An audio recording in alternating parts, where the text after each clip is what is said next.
Hi friends, today I will talk about noradrenaline. First is the disclaimer. This video is made for educational purpose only.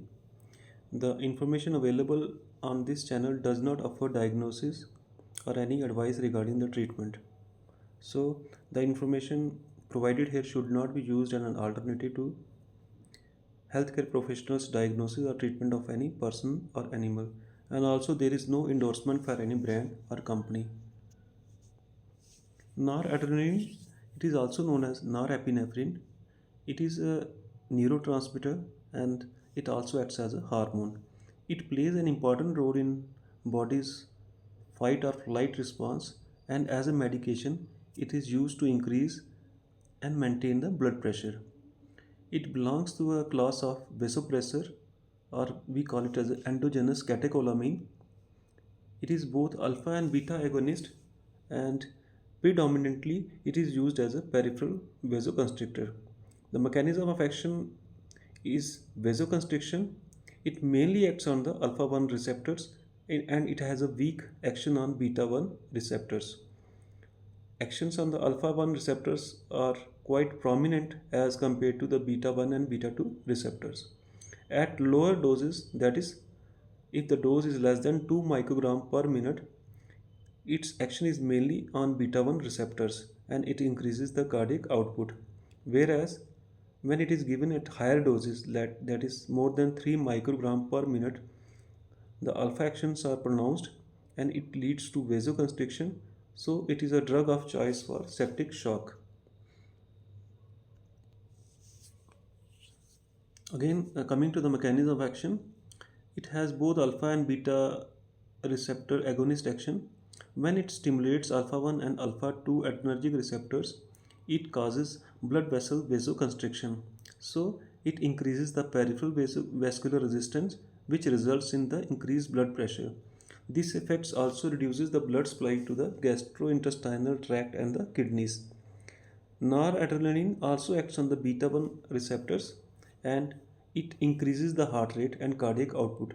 However, the elevation in the heart rate is only transient, as the baroreceptor response to the rise in blood pressure as well as enhanced vagal tone ultimately leads to sustained decrease in the heart rate. So it has a adrenoreceptor activity. Alpha 1 activity is quite high as compared to beta activity. The alpha effects are increased systemic vascular resistance, which leads to increased afterload, increased diastolic blood pressure, and increased coronary perfusion pressure. Increased vasoconstriction leads to increased venous return and increased preload. Beta effects are usually inotropic and chronotropic. Inotropic means which any agent which increases the force of heart contraction, and chronotropic means which increases the heart rate. It is usually administered as a IV, preferably by the central venous line, but we can give it by peripheral line also. The onset of action is quite low, short, that is 1 to 2 minutes, and the steady state plasma concentration is achieved in 5 minutes. Its half-life is very short, that is 2 to 4 minutes, and duration of action is just 5 to 10 minutes. So that's why it is given as a IV infusion. It is metabolized by the enzyme catechol-O-methyltransferase and monoamine oxidase within the liver, kidney, and blood, and it is metabolized to vanillylmandelic acid and meta-adrenaline. Its plasma protein binding is approximately 25%, and it is eliminated by pulmonary route up to 25%, and urinary excretion of the vanillylmandelic acid and meta-adrenaline. So primary route of excretion is the kidneys and the lungs. The major metabolites are normetanephrine and vanillylmandelic acid. Both are metabolic inactive.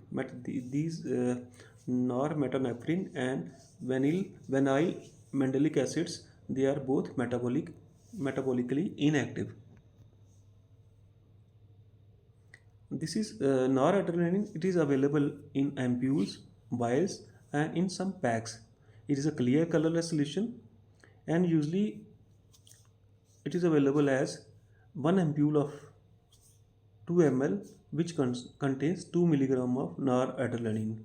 Each ampule contains 2 milligram in 2 ml, but at times on the label it is written as it contains 4 mg of noradrenaline tartrate, which is equal to 2 milligram of noradrenaline. Just remember, 2 milligram is equal to 2 ml. Even if it is written as 2 ml of the ampule contains 4 mg of the noradrenaline tartrate, it means it is equivalent to 2 mg only. So it is usually given by the central line, can be given by peripheral line in concentration like single strength, double strength, or the quadruple strength. It is available in ampules in 1 milligram per ml, 2 milligram per ml. It is also available as 8 milligram in 250 ml of dextrose 5%, 4 milligram in 250 milligram ml of dextrose 5%, 16 milligram per 250 milligram dextrose 5%. Also available with sodium chloride solutions. These are the different packs in which the noradrenaline is usually available. It is available as a vial, it is available as a ampule, and one of the Baxter company makes it mixed with dextrose 5% solution also. So because it has a shorter half-life of only 2 to 4 minutes or 2.5 minutes, the the administration of the norepinephrine is usually given by the continuous infusion. The FDA recommends that we should dilute the concentrated noradrenaline or norepinephrine in dextrose containing solution before infusion. So it will protect its potential oxidation and subsequent loss of the drug potency is avoided. Usual dose is zero point 0.1 to 1 microgram per kg per minute IV via central line. But we usually, the common tendency is to use in infusion at the rate of 8 microgram per to 12 microgram per minute and titrate it to the desired pressures. Means usually we give in the infusion as a 8 microgram to 12 microgram per minute. It is not per kg per minute. It is 8 to 12 microgram per minute, and then we have to titrate the dose as per the response, and the maintenance dose is 2 to 4 microgram per minute. Various strengths of the noradrenaline which can be prepared as a single, double, and quadruple. In single strength, we usually mix 4 milligram of noradrenaline, means 2 ampules. 2 ampules means 2 ml of 1 ampule contains 2 milligram of noradrenaline. So 4 mg, for 4 mg we need 4 ampules. We will mix it with 0.9% normal saline to make it 50 ml. So 4 ml of noradrenaline will be mixed with 46 ml of normal saline, and it will give us a final concentration of 80 microgram per ml. This is the single strength. Similarly, for double strength, we have to mix 4 ampules of noradrenaline with 4 ampules mean 8 mg with 42 ml of normal saline, and it will give us a strength of 160 microgram per ml. For quadruple strength, we will mix 8 ampules of noradrenaline, that is 16 milligram, with 34 ml of normal saline. It will give us a strength of 320 microgram. This 50 ml which I have written as a diluent is NS plus noradrenaline. Suppose if we have to give noradrenaline to a patient at the rate of 0.1 microgram per kg per minute IV infusion for a person whose weight is 70 kg. For single strength, we should always remember the formula as desired dose into quantity into times in minute into body weight in kgs divided by available dose into 1000. The desired dose here is, which we have to give, is 0.1 microgram per kg. Quantity is 4 milligram. For single strength we usually use 4 milligram, that is 2 ampules. So 2 ampules means 4 ml of the noradrenaline. We will mix it with 46 ml of normal saline to make it 50 ml. Time in minute is 60 minutes and available dose is 4 milligram. So when we apply the formula, we will get the infusion rate as 5.25 ml per hour. Similarly, we can do it for double strength also. Again, for double strength, desired dose is zero point 0.1 microgram per kg. Quantity here is 8 milligram. 8 milligram means 4 ampules. 4 ampules mean 8 ml of noradrenaline. We have to mix it with 42 ml of normal saline to make it 50 ml. So available dose is 8 milligram. If we apply this in formula, we will get 2.62 ml per hour as a infusion rate. Suppose if we have to give it in a quadruple strength, again we will mix 16 milligram of noradrenaline, that is 8 ampules, that is 16 ml of noradrenaline with 34 ml of normal saline, and when we use it in formula we will get the rate as 1.31 ml per hour. So as we increase the strength of noradrenaline, the dose of the noradrenaline per ml per hour decreases. So even if at times it is written over that if we are giving it a central line, we can mix 6 milligram of noradrenaline in 100 ml of 5% dextrose. We will get the final concentration of 60 microgram per ml. That is 1 ml per hour is equal to 1 microgram per minute. And the starting dose as we know is 2 to 10 microgram per minute. We have to titrate it, and the usual dose is 0.5 to 30 microgram. So we can prepare the infusion like this also, but I think that method which I discussed as a single double and quadruple strength, that is quite good. And whatever we have to give the concentration, we have to just see what is the desired dose, what is the quantity, how much weight is the person is having. Simply apply the formula, we will get the infusion rate. So, noradrenaline, it is basically used in the management of the hypotension, which is refractory to the fluid resuscitation, particularly in distributive shocks such as septic shock, neurogenic shock, and drug-induced shock. It is a vasopressor of choice for management of the septic shock. In septic shock or sepsis, the dose is 0.025 microgram per kg per minute to 1 microgram per kg per minute to maximum dose of 3.3 microgram per kg per minute, or we can say 2 to 25 microgram 2 to 250 microgram per minute. For cardiogenic shock, the dose is 0.05 microgram per kg per minute to 0.4 microgram per kg per minute. And the post CPR cardiac arrest patients, the dose is 0.05 to 1 microgram per kg per minute, and the maximum dose of 1 to 3.3 microgram per kg per minute. So if we remove the kg, it is a 5 microgram per minute to 250 microgram per minute. It can be used safely in liver or hepatic impairment patients. Renal impairment patients also we can use noradrenaline. There is no dose modification is required. Even if the patient is pregnant, uh, we have to save the life of the patient. If the patient is with pregnancy has a septic shock, we can use it, and we should not avoid its use because we have to save the pregnant woman, and also save the newborn also. In the effects of high doses of the noradrenaline actually decreases the serum protectin level, but as such, at normal doses, norepinephrine has not much effect on the breastfeeding ladies.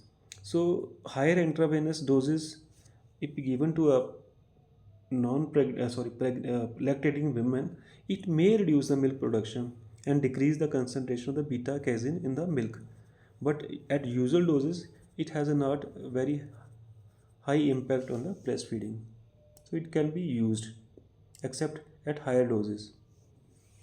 Adverse effects of the noradrenaline are the hypertension, reflex bradycardia, hyperglycemia. It leads to increased afterload, and beta effects may increase the myocardial oxygen work and oxygen consumption. It can cause peripheral ischemia, which leads to local tissue necrosis.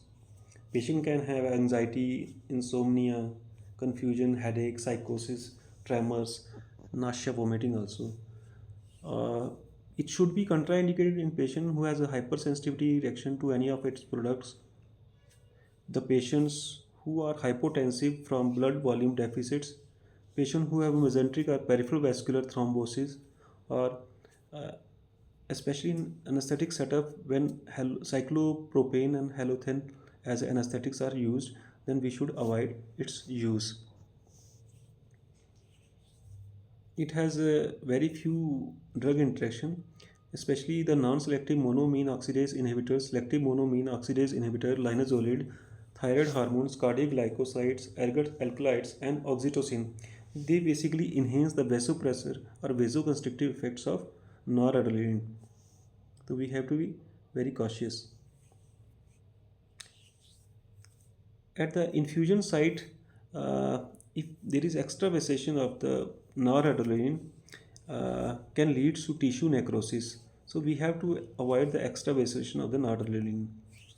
This tissue necrosis or local necrosis is because of vasoconstrictive action of the noradrenaline, and whenever this thing happen, we should stop that infusion, and we can infiltrate 10 to 15 ml of saline solution containing phentolamine, 5 to 10 milligram phentolamine, into the extravasation site, and it will improve the tissue necrosis. Whenever we are giving noradrenaline, we should always monitor the blood pressure. Initially we should monitor every 2 to 3 minutes, and after, once the dose is titrated at a maintenance dose is being given, we have to monitor the blood pressure every 5 minutes. When it is being used at low doses for its inotropic effects, then we should also do echocardiography or pulmonary artery catheterization to measure the blood pressure changes or measuring the cardiac output. It will be beneficial. So whenever we are giving noradrenaline, it is very pertinent to monitor the blood pressure every 2 to 3 minutes or every 5 minutes.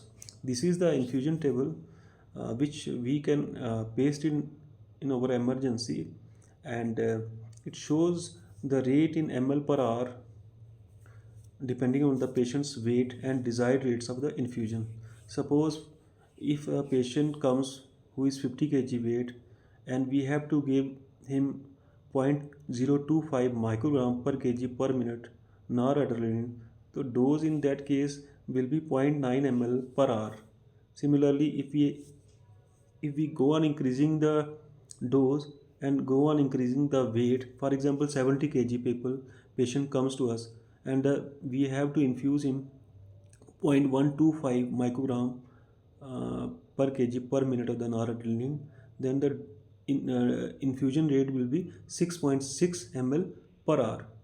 This is how we can uh, get the help of this infusion table, and it should be properly placed in the emergency, so that we don't have to be very hasty in calculating the dose. This will help in early treatment of the patient. This was all about noradrenaline. The secret of education lies in respecting the people. It was a well-known quote which is said by Ralph Waldo Emerson. I hope you like this video and you will implement the use of noradrenaline in your day-to-day practice. For more information, you can get information about noradrenaline from the our book of pharmacology and the up to date also. Thank you very much.